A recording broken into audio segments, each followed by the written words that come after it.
नमस्कार। आज हम इस वीडियो में बात करेंगे कि सीबीएसई क्लास 12th के प्रैक्टिकल और प्रोजेक्ट मार्क्स को सीबीएसई सर्वर पर कैसे अपलोड करना है और उससे जुड़ी हुई चीजें क्या है, बैच आईडी कैसे क्रिएट होगी, एक्सटर्नल एग्जामिनर का नंबर कैसे डाला जाएगा, कितने डिजिट का होता है, बैच एक बार क्रिएट हो गया तो हम उसको डिलीट कर सकते हैं क्या, और खास करके जियो टैग फोटो की बात करेंगे, उसको कैसे लेना है, लेस देन 2 MB कैसे होगी, और साथ ही साथ इस वीडियो के कमेंट सेक्शन में हम अपने एक पुराने वीडियो का लिंक डालेंगे जिसमें geo tag photo less than 2 MB कैसे लेनी है उसके बारे में बताया गया है और आराम से आप फोटोज ले सकेंगे।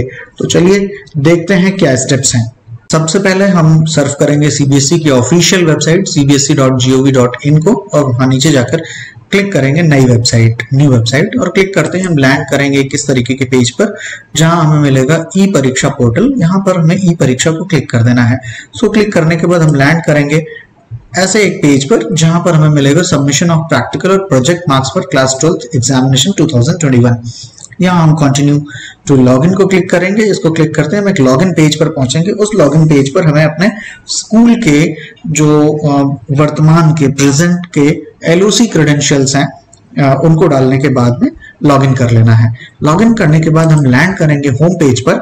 जो होम पेज हमें ऐसा दिखेगा जहां लिखा होगा practical oblique project oblique internal assessment marks upload class 12th 2021 central board of secondary education. ये होम पेज है जहां पर मार्क्स अपलोड करने की और बाकी सारी चीजों के लिए इंस्ट्रक्शंस लिखे हुए हैं। इन इंस्ट्रक्शंस को अगर फॉलो कर लिया जाता है प्रॉपर्ली तो इस वीडियो या किसी भी वीडियो को देखने की कोई जरूरत नहीं रह जाती है। सेल्फ एक्सप्लेनेटरी सारे का सारे इंस्ट्रक्शंस यहाँ पर दिए हुए हैं, लेकिन फिर भी हम एक वीडियो बना देते हैं, काफी काम आएगा जो लोग इंस्ट्रक्शंस को नहीं पढ़ते हैं, कहीं कोई समस्या हो जाती है। तो सबसे पहला काम करना है क्रिएट बैच।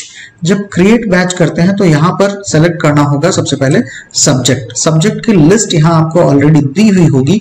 उन सब्जेक्ट की लिस्ट जिन सब्जेक्ट्स को आपने OSS पोर्टल पर अपलोड किया होगा वो यहाँ पर आपको देखने को मिल जाएंगे।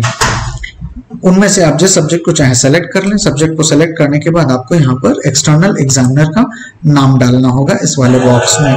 इस वाले बॉक्स में एक्सटर्नल एग्जामिनर का नाम डालने के बाद आपको एक्सटर्नल एग्जामिनर का नंबर देना पड़ेगा इस बॉक्स में। इस बॉक्स में जब एक्सटर्नल एग्जामिनर का नंबर देने आएंगे तो एक टेक्निकल पॉइंट है, क्या है कि जो एक्सटर्नल एग्जामिनर नंबर्स अलॉट किए गए हैं वो 13 डिजिट्स के हैं, लेकिन ये बॉक्स केवल 10 डिजिट्स को एक्सेप्ट करेगा, 13 को एक्सेप्ट नहीं करेगा। तो लेट्स से कि किसी एग्जामिनर का नंबर है 0303128000016। तो इसमें जो लेफ्ट साइड के पहले 3 डिजिट्स हैं वो सब्जेक्ट कोड हैं, यानी 030 जो है वो सब्जेक्ट कोड है इकोनॉमिक्स का, इसी तरीके और सब्जेक्ट्स के भी हो सकते हैं। 30128 जो होगा अगले 5 डिजिट वो स्कूल कोड है और आखिरी के जो 5 डिजिट है वो एग्जामिनर नंबर है एक्चुअली। तो यहां पर कैसे डालना है, आपको शुरू का जो 3 डिजिट है जो सब्जेक्ट कोड है उसको हटा देना है, उसको एंटर नहीं करना है क्योंकि सब्जेक्ट ऑलरेडी आपने ऊपर सेलेक्ट कर लिया है। जो आखिरी के 10 डिजिट हैं यानी जो एग्जांपल हम लोगों ने लिया उसमें से 30128000016 को एंटर करना है, यानी यहाँ पर 10 डिजिट्स ही एंटर किए जाएंगे। So let's say external examiner name है स्मिथ सिंह और इनका जो नंबर है वो हो जाएगा फिर 30128000016, केवल 10 डिजिट, और जो स्टार्टिंग का 030 था वो आपको हटा देना है। External examiner school code 5 digit का एक्सटर्नल एग्जामिनर का नंबर, एक्सटर्नल एग्जामिनर का स्कूल कोड यहां पर डालना है।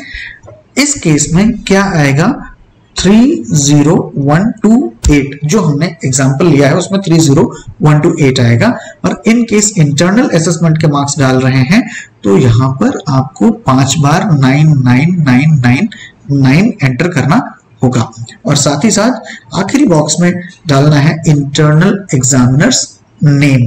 मान लीजिए कि कुशल कुमार है, कुशल कुमार, ये आप इंटरनल एग्जामिनर का नाम डाल देते हैं यहाँ पर और सब्जेक्ट ऑलरेडी यहाँ पहले आपको सेलेक्ट करना होगा। 10 एग्जाम्पल लिया है इसलिए इसको आप अपने हिसाब से कर लीजिएगा। उसके बाद सबमिट कर देना है। जब सबमिट करेंगे तो क्या होगा, जब आप सबमिट करते हैं तो आपके पास ऑलरेडी जो स्टूडेंट्स आपके क्लास 12th में रजिस्टर्ड हैं उस पर्टिकुलर सब्जेक्ट में, उनकी एक लिस्ट पॉपुलेट होकर के आपके सामने आ जाएगी। कहने का मतलब ये है कि बैचेस ऑटोमेटिकली क्रिएट होंगे, हम अपनी तरफ से उसमें किसी स्टूडेंट्स को घटा या बढ़ा नहीं सकते हैं। अब सवाल ये आता है कि कई बार मान लीजिए किसी स्टूडेंट का नाम गलत है या बैच सही नहीं क्रिएट हुआ या व्हाटएवर कोई अगर तकनीकी दिक्कत आ जाती है तो क्या किया जा सकता है, आप यहाँ बैच को ना तो डिलीट कर सकते हैं ना रिक्रिएट कर सकते हैं। एक बार जो बैच क्रिएट हो गया वो क्रिएट हो गया। क्या करना होगा, जब आप हार्ड कॉपी मार्क्स की अपलोड कर रहे होंगे तो वहां पर प्रिंसिपल के द्वारा वहां करेक्शन करा करके सील साइन करा करके हार्ड कॉपी में अपलोड कर देंगे उसको। क्रिएट बैच हो जाने के बाद फिर आ जाते हैं कहाँ, अपलोड मार्क्स पर। जब अपलोड मार्क्स, हाँ एक चीज और देखना, जब आपने क्रिएट बैच किया था तो वहां पर बैच आईडी जनरेट होती है, उस बैच आईडी को आपको नोट कर लेना है। बहुत इंपॉर्टेंट होती है बैच आईडी, क्योंकि एक ही बैच आईडी है तो कोई बात नहीं है, कई सारे बैचेस के एग्जाम हो चुके होंगे तो कंफ्यूजन हो सकता है। बैच आईडी को नोट कर लेना है, क्योंकि बैच आईडी पर ही मार्क्स अपलोड किए जाएंगे। अब जो भी बैच आपने क्रिएट किया होगा उसकी आईडीज यहाँ पर पॉपुलेट हो जाएंगी ड्रॉप डाउन में। उनमें से जो वंश बैच आईडी है उसको सेलेक्ट कर लीजिए, यहाँ पर एक्सटर्नल एग्जामिनर का नंबर डाल दीजिए जो पीछे डाला था, और यहाँ पर एक्सटर्नल एग्जामिनर का स्कूल कोड, और फिर सबमिट कर दीजिए। सबमिट करने के बाद आपको क्या करना है, प्रिंट करना है अवार्ड लिस्ट को। अवार्ड लिस्ट को प्रिंट करने के लिए फिर आपको वही बैच आईडी सेलेक्ट करनी है यहाँ पर, और एक्सटर्नल एग्जामिनर का नंबर डालना है, फिर एक्सटर्नल एग्जामिनर का स्कूल कोड डालना है, सबमिट कर देना। तो आपके सामने जो अवार्ड लिस्ट जो मार्क्स अपलोड किए हैं उसकी अवार्ड लिस्ट सामने खुल करके आ जाएगी। अब इसको प्रिंट करते समय इस बार क्या हो रहा है कि पिछली बार तक एक पेज में प्रिंट हो जाता था ऑटोमेटिकली, यहाँ पर ये 2 पेज की डिमांड करेगा प्रिंट करने के लिए। तो आप जा सकते हैं कहाँ, यदि आपने मोजिला फायरफॉक्स का यूज किया हुआ है तो आप सेटिंग्स में जाकर के, प्रिंट सेटिंग्स में जाकर के जो साइज है पेज का उसको रिड्यूस कर सकते हैं, उसको 100% या 80% पे ला करके अगर आप सेट कर देंगे तो ये पेज एक पेज में प्रिंट हो जाएगा, नहीं तो फिर 2 पेजेस लगेंगे। आपको कितनी अवार्ड लिस्ट प्रिंट करनी है, 2 अवार्ड लिस्ट प्रिंट करनी है। एक अवार्ड लिस्ट को एक्सटर्नल एग्जामिनर पोस्ट करेंगे सीबीएसई के रीजनल सेंटर को, और दूसरे को स्कूल की तरफ से सीबीएसई को स्पीड पोस्ट या रजिस्टर्ड पोस्ट या इंश्योर्ड पोस्ट के द्वारा भेजना है। और फिर आता है upload award list. Upload award list करने के लिए क्या करेंगे कि जो प्रिंट निकाला गया है उसमें एक्सटर्नल एग्जामिनर, इंटरनल एग्जामिनर और ऑब्जर्वर के सिग्नेचर करवा लेने हैं, सील भी लगवा लेनी है। डिस्क्रिपेंसी ये मिलेगी कि जो प्रिंट आप निकालेंगे उस पर ऑब्जर्वर के सिग्नेचर करने के लिए कोई स्पेस नहीं दिया गया है, तो जो खाली स्पेस है वहां पर आप ऑब्जर्वर के सिग्नेचर करवा लें और उसको स्कैन करके पीडीएफ फॉर्म में स्कैन कर लें। जब आप इसको पीडीएफ फॉर्म में स्कैन कर लेते हैं फिर बैच आईडी सेलेक्ट कर लीजिए, यहाँ से एक्सटर्नल एग्जामिनर का नंबर डाल दीजिए और एक्सटर्नल एग्जामिनर का स्कूल कोड डाल दीजिए। जब आप सबमिट करेंगे तो आपके पास एक विंडो पॉपुलेट होकर के आ जाएगी जिसमें आपको एक अवार्ड लिस्ट को अपलोड करने के लिए फाइल सिलेक्शन का ऑप्शन दिया होगा। फाइल सिलेक्शन का ऑप्शन आपको वहां पर जाकर के ब्राउज करना है, ब्राउज करके आपके सिस्टम पर जहां पर भी वो फाइल पड़ी होगी वहां से सेलेक्ट कर लेना है और अपलोड कर देना है। इस तरीके से मार्क्स अपलोड हो जाएंगे और फिर आ जाती है बारी अपलोड लैब इमेज की। जब लैब इमेज अपलोड करने की बात आती है तो यहाँ पर आपको मैक्सिमम 3 इमेजेस अपलोड करने का ऑप्शन मिलता है। आप मैक्सिमम 3 इमेजेस अपलोड कर सकते हैं, लेकिन ध्यान देने की बात है ये इमेजेस कैसी होनी चाहिए, जियो टैग्ड इमेजेस होनी चाहिए। तो जियो टैग्ड इमेजेस होनी चाहिए और इनका साइज जो है वो लेस देन 2 MB होना चाहिए, लेस देन 2 MB साइज होना चाहिए, 2 MB से छोटी इमेज होनी चाहिए और जियो टैग्ड होंगी तभी ये अपलोड हो पाएंगी। ध्यान देने की बात है कि आपने ओएसिस डेटा में अपने स्कूल की जियो टैग्ड इमेज अपलोड कर रखी है, तो इस इमेज की जो लॉन्गिट्यूड लैटिट्यूड है वो आपके ओएसिस डेटा में जो इमेज अपलोड करी है उससे मैच होना चाहिए, नहीं तो ये अपलोड नहीं हो पाएगी। अब सवाल ये आता है कि जियो टैग्ड इमेज कैसे लेनी है, वो भी 2 MB से नीचे की कैसे लेनी है।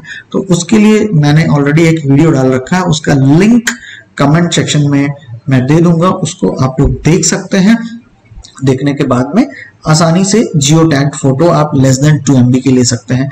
प्रिकॉशन ये है कि किसी थर्ड पार्टी एप्लीकेशन के जरिए ये फोटोज ना ली जाएं, अन्यथा CBSE का सर्वर इनको एक्सेप्ट नहीं करता है। सीधे सीधे आपके मोबाइल फोन से लेनी चाहिए, व्हाट्सएप वगैरह के जरिए ट्रांसफर नहीं की जानी चाहिए। इमेज को अपलोड कर देने के बाद अगर सक्सेसफुली अपलोड हो जाती हैं, एक चीज और बता देते हैं कि मैक्सिमम 3 इमेजेस आप अपलोड कर सकते हैं और मिनिमम 1 भी कर सकते हैं। जरूरी नहीं कि 3 इमेजेस आप अपलोड करें, 1 भी कर सकते हैं, 2 भी कर सकते हैं, 3 भी कर सकते हैं। और इमेज कैसी लेनी है इसके बारे में हम पिछले वीडियोस में बात कर चुके हैं। फिर आपको यहाँ पर आना है, इमेज अपलोड कर देने के बाद चेक स्टेटस। आप जब चेक स्टेटस पर जाएंगे तो नोटिफिकेशन से हमें मिलेगा clear here to get status.